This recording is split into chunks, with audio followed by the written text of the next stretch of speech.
राधे कृष्णा दोस्तों। और आज है जन्माष्टमी। हमारे घर में वैसे जन्माष्टमी नहीं मनाया जाता है। पता नहीं, पहले काफ़ी साल पहले किसी की डेथ हो गई थी परिवार में, तो इसलिए सेलिब्रेट नहीं करते हैं।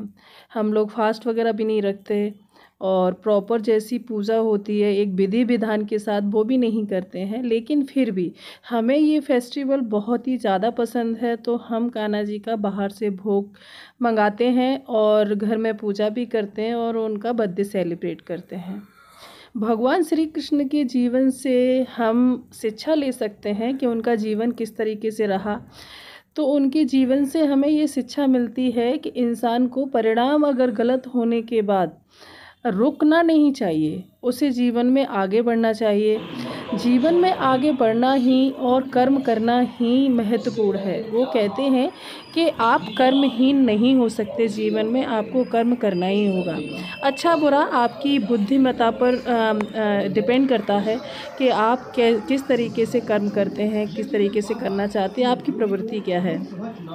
भगवान श्री कृष्ण ने जन्म के बाद अपने माता पिता देवकी वासुदेव को छोड़ा और फिर गोकुल पहुँचे। गोकुल में भी वो बहुत दिनों तक रहे, सालों तक रहे और यशोदा मैया और नंद बाबा ने उनका बड़े ही प्यार से लालन पालन किया, लेकिन उन्होंने उनको भी छोड़ दिया। वक्त के साथ स्थिति ऐसी बनी कि उनको छोड़ना पड़ा। यहाँ तक कि सबसे प्यारे ग्वाल वाल, वहाँ के जानवर और राधा रानी को भी उन्हें छोड़ना पड़ा। फिर उन्होंने भगवान ने श्री कृष्ण अर्जुन को उन्होंने गीता का उपदेश दिया और बताया कि आप कर्महीन नहीं हो सकते, आपको युद्ध करना ही होगा, आपको कर्म करना ही होगा, परिणाम चाहे जो भी हो।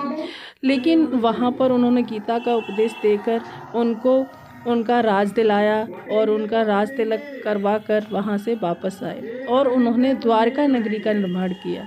जब द्वारका नगरी में वो बहुत बरसों तक रहे और वो द्वारका नगरी भी उनसे चली गई, क्योंकि माता गांधारी ने उनको श्राप दिया था कि जिस तरीके से मेरे परिवार का नाश हुआ है, आपका परिवार भी नष्ट हो जाएगा, आपका भी वंश नहीं चलेगा।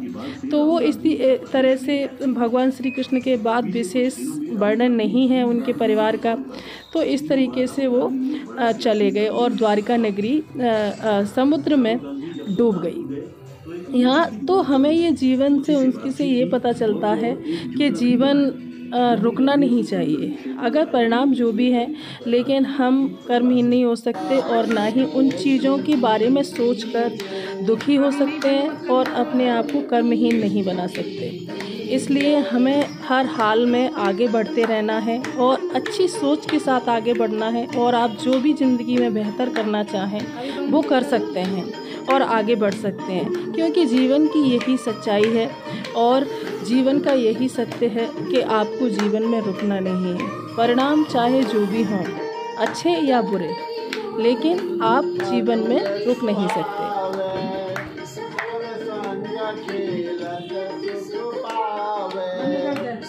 हाथ जुड़े हुए देखो।